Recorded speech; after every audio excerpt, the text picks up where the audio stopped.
یہ سوالات کے سلسلے کو آگے بڑھاتے ہوئے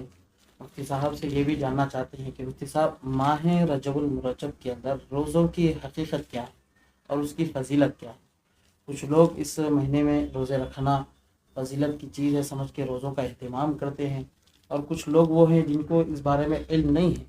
تو حقیقت کیا ہے اور فضیلت کیا ہے؟ آپ تھوڑا سا واضح فرمائیں۔ پہلی بات تو ماہ رجب کے روزوں سے متعلق یہ ہے، قرآن مجید میں اللہ تعالیٰ نے ارشاد فرمایا ان عدۃ الشہور عند اللہ 12 شہرا فی کتاب اللہ یوم خلق السماوات والارض منها 4 حرم۔ تو اس آیت میں اللہ تعالیٰ نے یہ ذکر کیا کہ جب سے دنیا بنی ہے اس وقت سے اللہ نے 12 مہینوں کا نظام بنایا ہے، اور اسی وقت سے اللہ تعالیٰ نے ان 12 مہینوں میں سے 4 مہینوں کو اللہ نے حرمت یعنی احترام والے مہینے بنایا ہے۔ تو ان 4 مہینوں میں سے رجب کا مہینہ بھی احترام والا مہینہ ہے، اور جو مہینے محترم ہوتے ہیں ان کا اعزاز بڑھ جاتا ہے، تو اس لحاظ سے اس میں کی جانے والی نیکی کا ثواب بڑھ جاتا ہے، اور کیے جانے والے گناہوں کا عذاب اور وبال بھی بڑھ جاتا ہے۔ جیسے کوئی عام آدمی سڑک پر کھڑے ہو کر اگر وہ شراب اور سگریٹ پیتا ہے تو اس کا گناہ یا گھناؤنا پن ہونا ایک حیثیت رکھتا ہے، لیکن وہی آدمی اگر مسجد میں آ کر شراب اور سگریٹ پینے لگے اور وہ کعبۃ اللہ میں آ کے شراب اور سگریٹ پینے لگے تو اس کے گناہ کا وبال بڑھ جاتا ہے جگہ کی عظمت کی وجہ سے۔ اسی طرح جس طرح دن جگہ کی عظمت ہے، زمان مکان کی عظمت ہے، ویسے اللہ کے نزدیک زمان کی بھی عظمت ہے، زمانے کی بھی عظمت ہے۔ چنانچہ ایک وہ گناہ ہے جو عام مہینوں میں کیا جائے، اور ایک وہ گناہ ہے جو رمضان کے مہینے میں کیا جائے، تو اس کا وبال اس واسطے بڑھ جاتا ہے کہ اب زمانہ محترم ہو گیا۔ جیسے اوقات کے لحاظ سے ہم دیکھتے ہیں کہ دن کے 11 بجے کوئی آدمی گناہ کرنا وہ بھی گناہ ہے، لیکن تہجد کے وقت میں گناہ کرنا اس کا وبال بڑھ جاتا ہے۔ 11 بجے کوئی آدمی عبادت کرنا اور رات کے 4 بجے عبادت کرنا، دونوں کی نیکی کا درجہ بڑھ جاتا ہے۔ تہجد کا وہ مقام ہے جو دن میں کسی نفل کا مقام نہیں ہے۔ تو اللہ نے اپنی سنت کے لحاظ سے جگہ اور وقت کا اعزاز رکھا ہے۔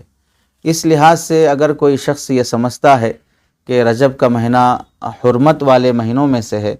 اور ماضی میں بھی نبی کریم صلی اللہ علیہ وسلم کے زمانے میں بھی اللہ نے ان مہینوں کی حرمت یہ بیان کی تھی کہ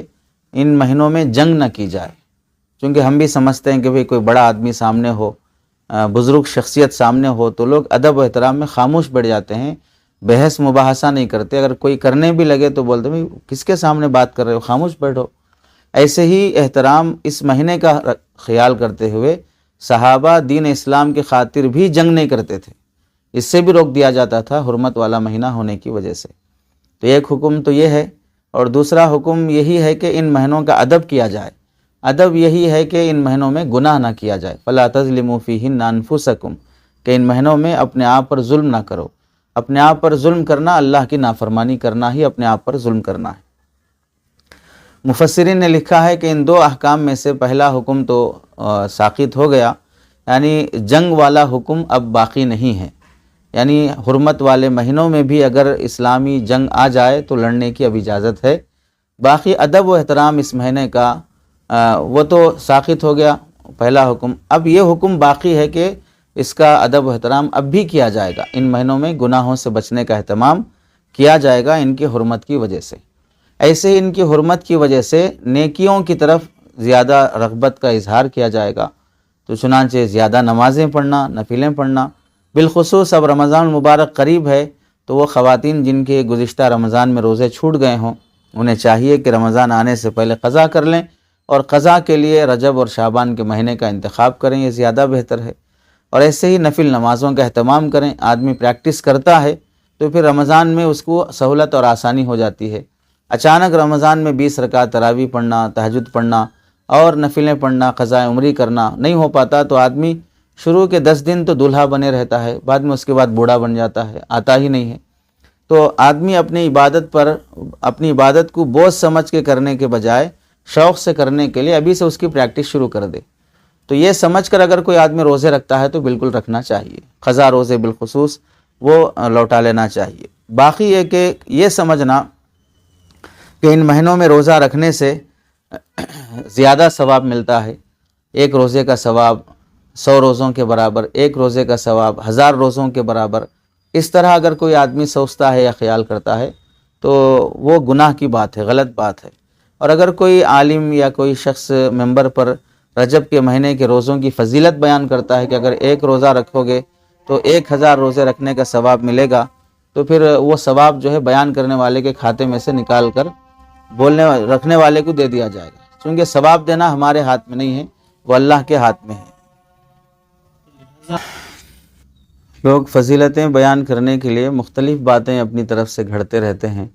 ایسے ہی رجب کے روزوں سے متعلق بھی لوگوں نے فضیلتیں گھڑ رکھی ہیں، جیسے 1000ویں کا روزے کے نام سے 27ویں رجب کا روزہ رکھا جاتا ہے، اور اس میں لوگوں کا عقیدہ یہ ہے اور بولنے والوں نے یہ من گھڑت باتیں بیان کر رکھی ہیں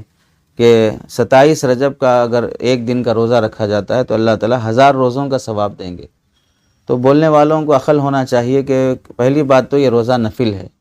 نفل روزے کا ثواب کسی حدیث میں ذکر نہیں کیا گیا ہے، اور دوسری بات یہ ہے کہ رمضان کے فرض روزے ہیں، فرض روزے کا ثواب کسی حدیث میں ذکر نہیں ہے کہ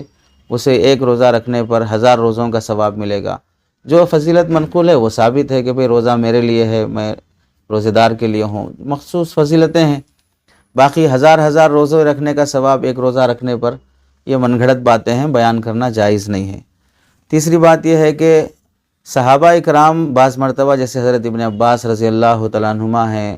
حضرت عمر رضی اللہ تعالیٰ عنہ ہیں، رجب کے مہینے میں روزہ رکھنے والوں کو زبردستی سے افطار کرایا کرتے تھے، پکڑ کے بٹھا کے دن میں دسترخوان پر کھلایا کرتے تھے، روزہ رکھنے سے اور منع کرتے تھے۔ وجہ یہ ہے کہ لوگ ان دنوں میں روزہ رکھنے کو واجب سمجھ کر رکھتے تھے، اور ظاہر سی بات ہے واجب سمجھنا ایک شرعی حکم ہے، اور شرعی حکم بلا دلیل کے ثابت نہیں ہو سکتا، اس لیے صحابہ منع کرتے تھے۔ آج بھی اگر کوئی آدمی واجب سمجھ کر رکھتا ہے تو پھر گنہگار ہوگا، ثواب کے بجائے الٹا گناہ ملے گا۔ ہاں، عام دنوں کے مقابلے میں یہ اشہر حرم میں سے ہے، زیادہ ثواب مل سکتا ہے، اس امید پر رکھتا ہے تو پھر اس کے لیے روزے رکھنا مستحب ہے۔ امام حافظ ابن حجر رحمۃ اللہ علیہ نے رجب کے مہینوں سے متعلق، رجب کے مہینے کی فضیلت سے متعلق ایک رسالہ لکھا، تبیین العجب بما ورد فی شہر رجب۔ اس میں انہوں نے لکھا ہے، لم یرد فی فضل شہر رجب ولا فی صیامہ ولا فی قیامہ ولا فی قیام لیلۃ مخصوصۃ فیہ حدیث صحیح یصلح للحجۃ۔ کوئی ایسی فضیلت رجب کے مہینے کی ثابت نہیں ہے، نہ اس کے روزے کی فضیلت ہے، نہ اس کے قیام کی نفل نمازوں کی فضیلت ہے، کوئی صحیح حدیث رجب کی فضیلت کے بارے میں ثابت نہیں ہے۔ اس واسطے من گھڑت باتیں اپنی طرف سے بیان کرنا درست نہیں ہے، روزوں کی رجب کے مہینے میں کوئی خاص فضیلت نہیں ہے۔ جی، خلاصہ کلام یہ بات سامنے آتی ہے کہ ماہ رجب المرجب کے اندر روزوں کو فضیلت سمجھ کے رکھنا کسی بھی حدیث سے ثابت نہیں، لہٰذا رجب کے مہینے میں کوئی بھی اس کی فضیلت کے پیش نظر روزہ نہ رکھے۔ لیکن مفتی صاحب نے یہ بھی اچھی بات سے ہم کو سامنے واضح کیا ہے کہ دیکھیے رجب المرجب کا مہینہ حرمت والے مہینوں میں سے، اس کی خاص فضیلت اور اہمیت یہ ہے کہ اس مہینے میں ادب کرنا چاہیے، احترام کرنا چاہیے، گناہ نہیں کرنا چاہیے۔ تو لہٰذا گناہ سے بچنے کے لیے اور اس مہینے کی حرمت اور ادب کے پیش نظر اگر کوئی ساتھی اپنے پچھلے رمضان کے روزے چھوٹ جائے، اس کی قضا کرنا چاہے تو کر سکتا ہے، اسی لیے کہ جس طرح رات 11 بجے کی عبادت اور رات 4 بجے تہجد کی عبادت میں جو فرق ہے، اسی طرح حرمت کے مہینہ ہونے کی وجہ سے اس کی بھی اہمیت وقت کے حساب سے ویلو بڑھتی ہے۔ لیکن حدیث کی روشنی میں نہ رجب کے کسی دن اور نہ ہی 27 رجب کی کسی دن کی کوئی فضیلت روزے کے تعلق سے بیان کی گئی، لہٰذا یہ غلط فہمیوں کو دور کرنا وقت کی ضرورت ہے۔